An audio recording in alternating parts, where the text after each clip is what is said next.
প্রিয় বন্ধুরা, একটা বিড়াল দেখেন শিকার করার জন্য এসেছে। সে শিকারের খোঁজে খুব দ্রুত শিকারকে ধরার জন্য ধাপিত করছেন। দেখুন দর্শক,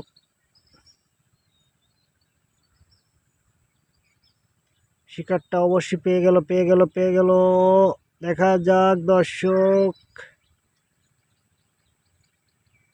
সে এখন শিকারটা ধরবে আশা করা যায়।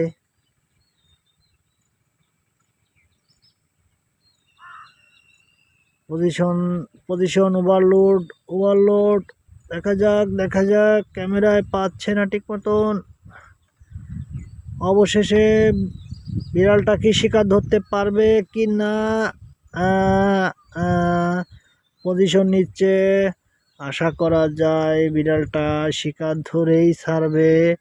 আপনারা এই ভিডিও দেখতে থাকেন, আমি আপনাদের শিকার করা দেখাবো অবশ্যই। ক্যামেরাটা যদিও একটু কাঁপছে, এবার আপটালে চলে গেছে। আশা করি ওইখান থেকেই ধরে নিয়ে আসবে সেই বিড়াল শিকার।